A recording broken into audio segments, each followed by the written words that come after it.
Hi guys, and welcome to a new Dawn. I am Dawn, and today's topic is going to be inviting the monster in. So, as you guys may know, if you've been following me for a while, I like to use my platform as a way for me to share my personal experiences with domestic violence and abuse, stalking, digital stalking, just my personal experiences, how it has impacted my life, what I did to survive it, some of the things that I went through, what was kind of the last straw, what I did to get out, and how I've been able to move forward and survive. So with that being said, I recently moved and I moved in with my family. The transition has been tough, but what I will say is that when I was moving, just kind of deciding to move, packing, getting my affairs in order. So, figuring out how to move myself from one location to another location. And I have a foster child. So there are other things that I had to do just to make sure that my home and the people who live with me would still be approved to accommodate my foster child. So it was a lot, but I was able to do it successfully. We are settling in quite nicely, but in the move, it kind of triggered some memories that I thought were lost, memories that I certainly tried to suppress, but just kind of came back to surface when I was doing all of that. And I wanted to talk about them. So again, this series is called Inviting the Monster In.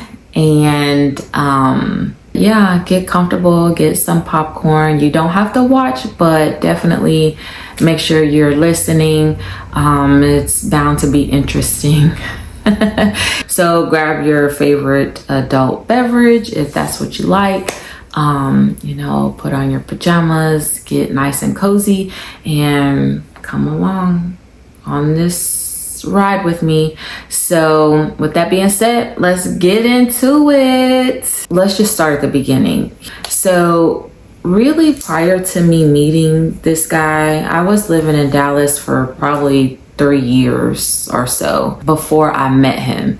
I was not in a serious relationship. I had dated, I had met a couple people. Really nothing serious at all.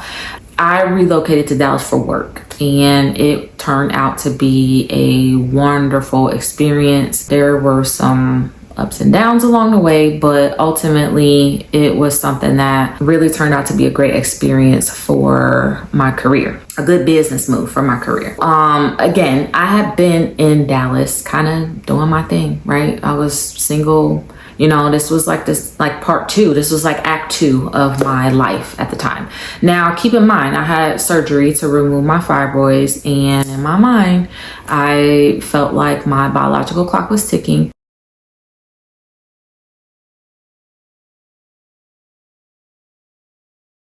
So I was on the hunt.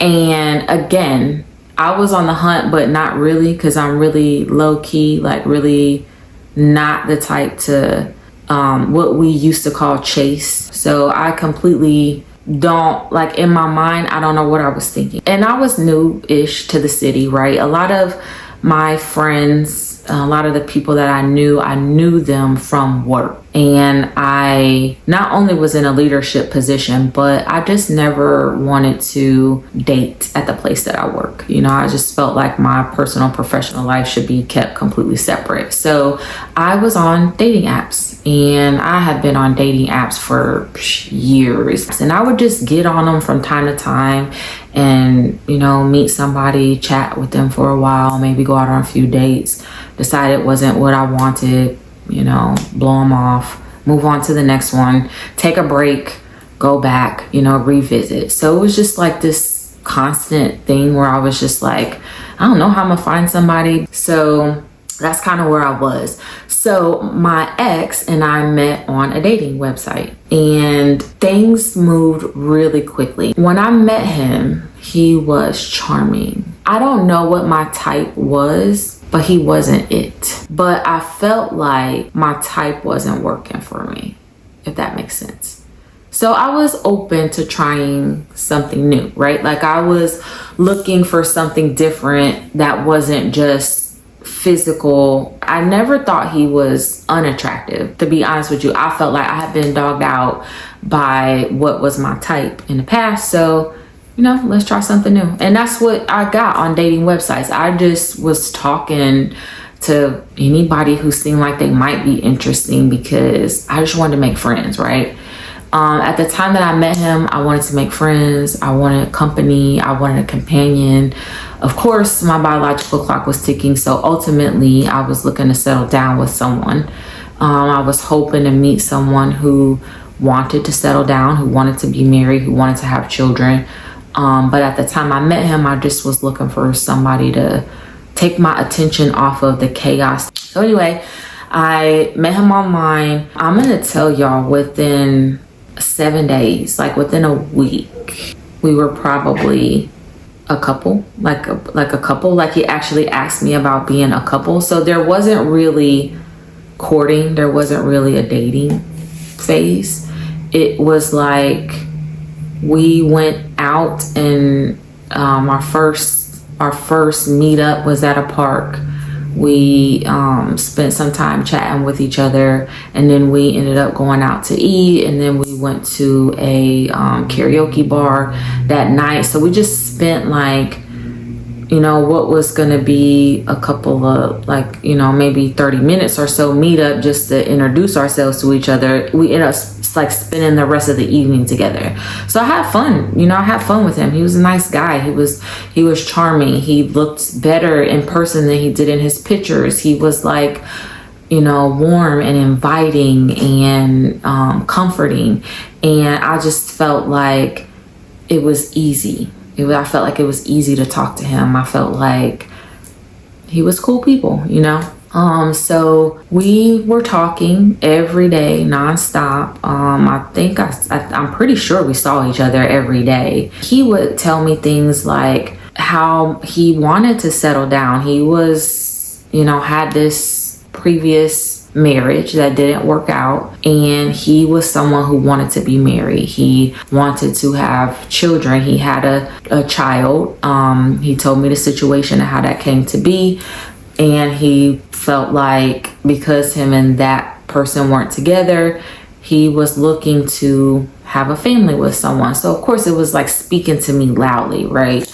In hindsight, he said all the things that I wanted to hear. And to be honest, I don't know if I shared what I wanted and what my desires were first and he played off of it, or if he said it, just because he actually meant it, or if it was all a game. I don't really know. I mean, to be quite honest, I didn't know at the time. And I don't know now. It could have all been a game. And I say that because there was a time in a relationship where I felt like it's a joke. Like I felt like he never did like me. He never did want me. He never was interested in the things that I was interested in. It was all a game. It was all gaslighting. It was all a way for him to get what he needed at the time, right? Like I felt like I was a meal ticket. It hurt. And by the time I felt like that, the abuse had already started. So it was harder for me to walk away. So anyway, I digress. In the beginning, we got together within like a week's time. So he had asked me about being in a relationship with him. He told me that he found what he was looking for and he wasn't interested in anybody else. I think he asked me a couple times before I finally was like, okay. And I had not been in a relationship with anybody for years at that point. I had been dating and kicking it, but I hadn't actually been in a relationship like involved seriously with anybody for years at that point. So I just kind of was like, okay, in hindsight, I was in a vulnerable spot. So of course he said all the things that I wanted to hear. I felt like he wanted the same things that I wanted. So it was easy. It was easy for me to say, okay. And we like he was fun to hang around with. Now I will tell you, in the beginning he didn't have any money, and he told me he don't make a lot of money. He told me, you probably make way more than I do.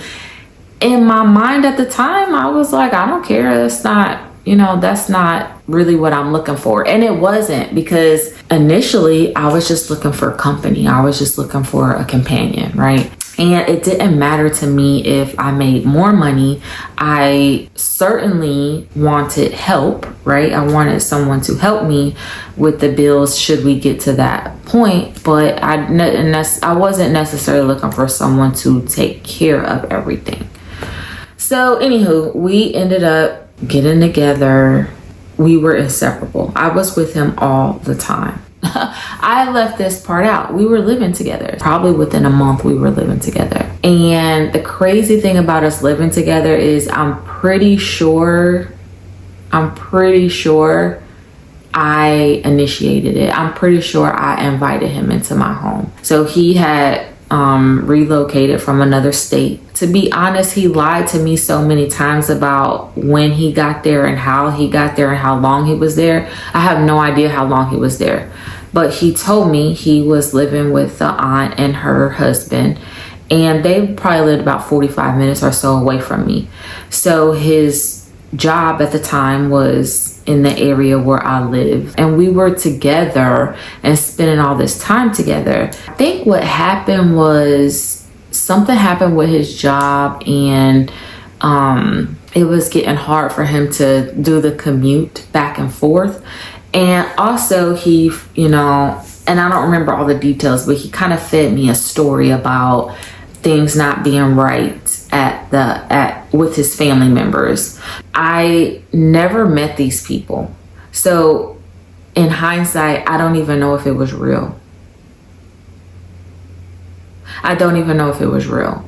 But I do remember him telling me that because we got together very quickly, they had an opinion about us being in a relationship and they didn't like it. And I remember thinking, like, they don't even know me, and we're adults, right? I was good in my 30s. So it's like, we're adults. It doesn't matter their opinion, really. If you're okay with being with me and I'm okay with being with you, it shouldn't matter, right? So in that kind of chaos and confusion, I'm pretty sure, y'all, that I had mentioned to him moving in. Like, if it would be easier on him, he can move in. He could stay at my place.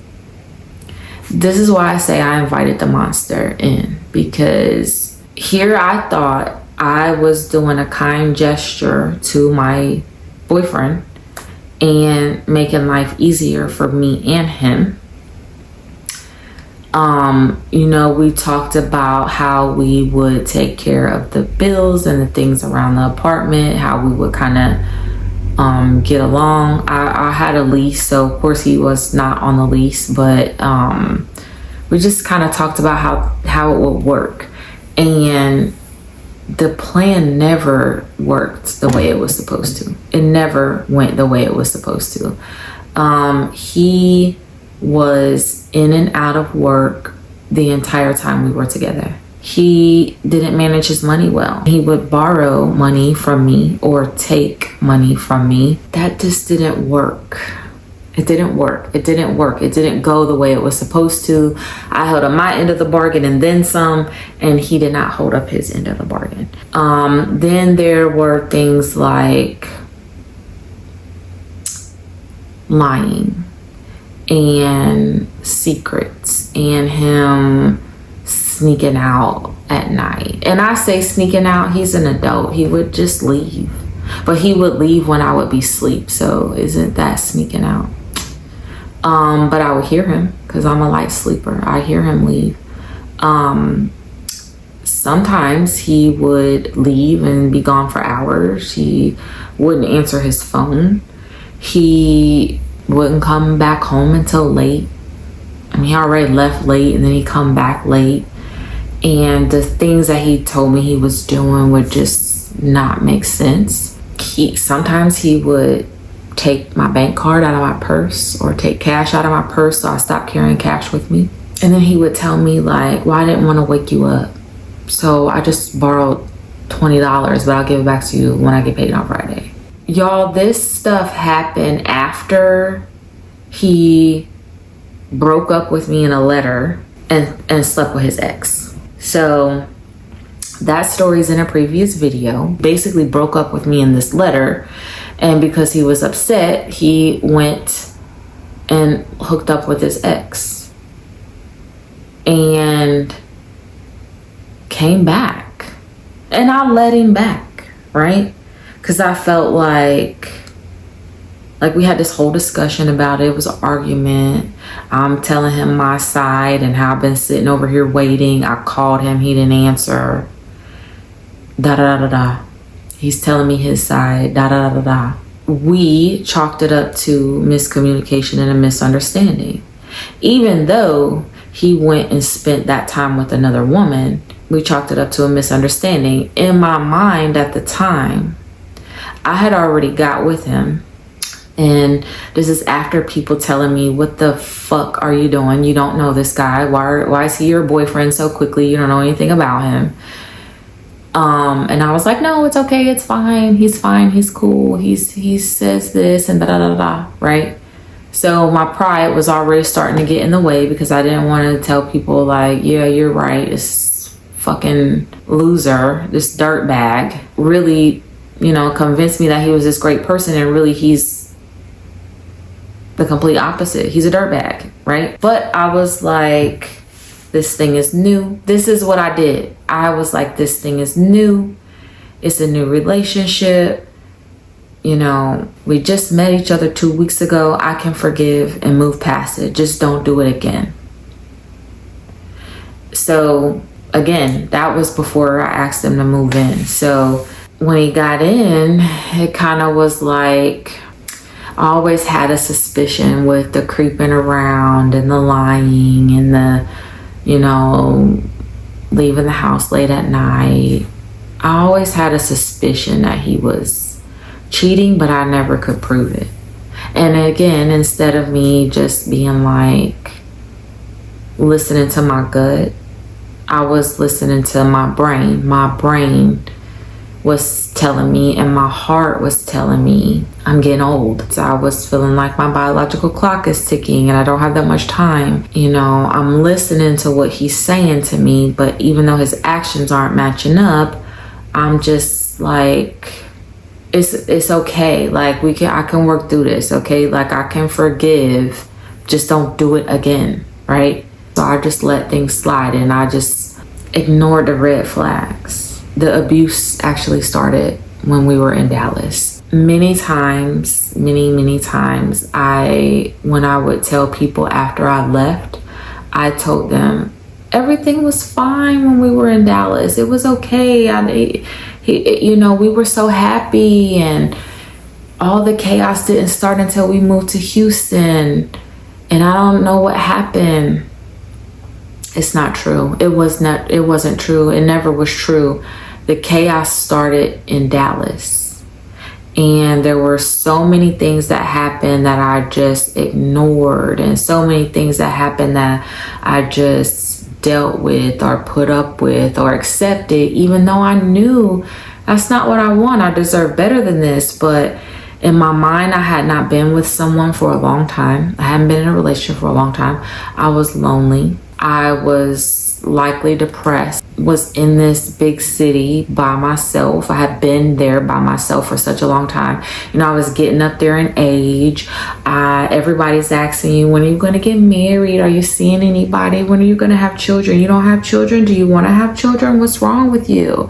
It was like all these things. And this guy kept telling me, he kept feeding it to me that he wanted the same things that I wanted, but his actions didn't match up.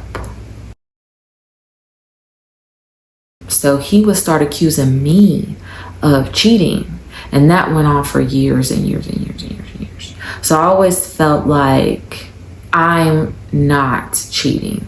I'm just not that person. So are you accusing me because it's something that you're doing? You have a guilty conscience? Are you treating me bad? Are you, blaming things on me, gaslighting me, manipulating, controlling the situation, changing the narrative of these things to hide what you're doing? I never could prove it, but I always felt like that. So anyway, when I met this guy, it was fun in the beginning. In the beginning, like the first couple of hours, the first week or so. And then it started to not be fun right away. But I wanted something so bad that I ignored the signs. I ignored the red flags and I tried to do it my way. And this is why I feel like I invited the monster into my home. So I'm going to stop right there, and I will see you guys in part 2 when I talk about moving to Houston. As always, don't forget to like, share, and follow, and thank you guys for listening. See y'all next time.